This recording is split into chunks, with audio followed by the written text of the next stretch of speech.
నల్గొండలో రేపటి కేటీఆర్ టూర్ పై బీఆర్ఎస్ శ్రేణుల్లో టెన్షన్ నెలకొంది. క్లాక్ టవర్ సెంటర్లో రైతు మహాధర్నా కార్యక్రమానికి బీఆర్ఎస్ నేతలు సర్వం సిద్ధం చేయగా పోలీసులు షాక్ ఇచ్చారు. ధర్నాకు అనుమతిని నిరాకరించారు. కుట్రపూరితంగానే సభకు అనుమతి ఇవ్వలేదంటున్న మాజీ ఎమ్మెల్యే కంచర్ల భూపాల్రెడ్డితో ఐ న్యూస్ నల్గొండ ప్రతినిధి కిరణ్ ఫేస్ టు ఫేస్. రేపు నల్గొండలో కేటీఆర్ హాజరయ్యేటువంటి రైతు ధర్నా కార్యక్రమం సంబంధించి గందరగోళ పరిస్థితులు అయితే నెలకొన్నాయని చెప్పొచ్చు. అయితే అనుమతులు లేదని పోలీసులు చెబుతుండగా కార్యక్రమం చేసి తీరుతామని కూడా బీఆర్ఎస్ శ్రేణులు అయితే సవాల్ విసురుతున్నటువంటి నేపథ్యంలో కొంత టెన్షన్ వాతావరణం అయితే నెలకొంది. అయితే దీనికి సంబంధించి మనతో మాట్లాడడానికి పార్టీ ఇన్ఛార్జ్ అదేవిధంగా మాజీ ఎమ్మెల్యే కంచర్ల భూపాల్రెడ్డి గారు ఉన్నారు. సార్ చెప్పండి, రేపటి సభకు అనుమతి లేని పోలీసులు అంటారు, ఏం చెప్తారు? ఖచ్చితంగా మరి పోలీసు వారినే మేము అప్లికేషన్ పెట్టుకున్నాం. యాక్చువల్గా కేటీఆర్ గారి ప్రోగ్రాము ఇది 12వ తారీఖు మరి జరగాల్సినటువంటి మహాధర్నా, రైతుల మహాధర్నా. మరి ఆ కార్యక్రమం సందర్భంగా మరి పోలీసు వారే మరి సంక్రాంతి సందర్భంగా ట్రాఫిక్ జామ్ అవుతుంది హైవే అంతా కూడా.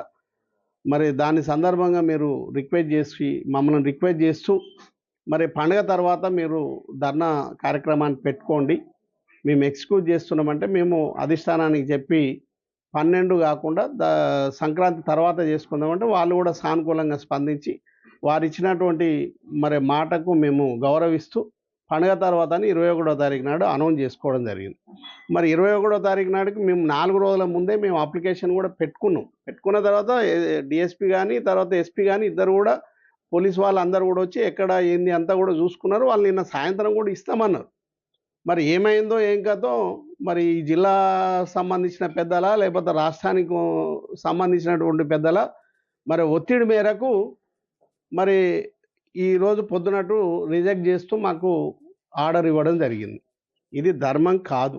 ఎందుకంటే మేము అధికారంలో 10 ఏళ్ళు ఉన్ననాడు కూడా ఏనాడు కూడా మరి రేవంత్ రెడ్డి గారు ఇక్కడ వచ్చి సభ పెట్టుకున్నాడు, మేమేమి ఆబ్జెక్షన్ చెప్పలే.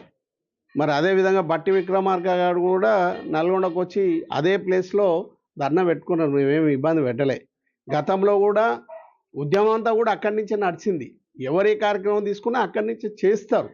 కాబట్టి మేము ఎప్పుడు కూడా ఆబ్జెక్షన్ చెప్పలే. మరి వీరికి ఎందుకు ఆ భయమో అర్థమైతలేదు. ఎందుకంటే మన జరిగినటువంటి షాబాద్లో జరిగినటువంటి రైతు మహాధర్నా పెద్ద సక్సెస్ అయింది. అట్లనే ఈడ ఇంకా 2 సభ సక్సెస్ అవుతుంది, రైతు ధర్నా సక్సెస్ అవుతుందని కుట్రతో కుళ్ళుతో భయంతో మరి ఇక్కడ ఉన్నటువంటి జిల్లా మంత్రి కోమటిరెడ్డి వెంకరెడ్డికి కావాలని ఒత్తిడి చేసి ఇలా ఆర్డర్ ఇవ్వకుండా రిజెక్ట్ చేసిండు. మాకు నమ్మకం పూర్తి విశ్వాసం ఉంది. కోర్టుకు పోయైనా ఆర్డర్ తెచ్చుకొనైనా రేపు ధర్నా చేస్తాం. ఆ ధర్నా ద్వారా ప్రజలకు ఎవరైతే రైతులకు పెట్టుబడి సాయము మరి ఇన్ని రోజులు ఇవ్వకుండా మోసం చేస్తూ ఉన్నారు. మరి నిన్న వంగమాట అనవసరమైనటువంటి మాటలు మాట్లాడుతూ ఉన్నారు. అప్పుడు ఇచ్చినటువంటి హామీ రైతు భరోసా 15,000 రూపాయలు, ఇప్పుడు 12,000 ఇస్తా అంటున్నారు. నేను ఈ వేదిక ద్వారా అడుగుతా ఉన్నాను ప్రభుత్వాన్ని, 12,000 ఇస్తే అది కేసీఆర్ ఇచ్చినట్టు, 15,000 ఇస్తే రేవంత్ రెడ్డి. రేపటి కార్యక్రమానికి కార్యక్రమం సంబంధించి హైకోర్టును ఆశ్రయించారు. హైకోర్టు మీకు ఫేవర్గా స్పందించినట్లయితే మీ కార్యాచరణ ఏ విధంగా ఉండదు? ఖచ్చితంగా ఇస్తుంది, అది కోర్టు. అది గతంలో కూడా మహబూబాబాద్లో కూడా లఘుచర్ల దాని మీద మేము ఆడ కార్యక్రమం చేస్తే అక్కడ కూడా ఇట్లే చేస్తే కోర్టుకు పోతే కోర్టు ఆర్డర్ ఇచ్చింది. ప్రజాస్వామ్యంలో కోర్టులు ఉన్నాయి, వారి మీద నమ్మకం ఉంది ఖచ్చితంగా ప్రజలకు.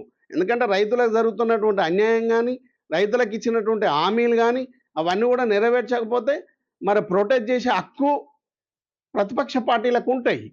మరి దానికి ఖచ్చితంగా కోర్టు మనకు పర్మిషన్ ఇస్తుంది. ఆ నమ్మకం ఉంది, ఖచ్చితంగా ఇస్తుంది. మేము అక్కడే చేస్తాం. ఓకే, ముఖ్యంగా కుట్రపూరితంగానే రేపటి కేటీఆర్ టూర్ రద్దు చేసే ప్లాన్ జరుగుతుందని కూడా మాజీ ఎమ్మెల్యే కంచర్ల భూపాల్రెడ్డి చెప్తా ఉన్నారు. ఏది ఏమైనప్పటికీ కూడా రేపు కేటీఆర్ కార్యక్రమం చేసి తీరుతామని చెప్తా ఉన్నారు. కెమెరామెన్ రాజుతో కిరణ్, ఐ న్యూస్, నల్గొండ.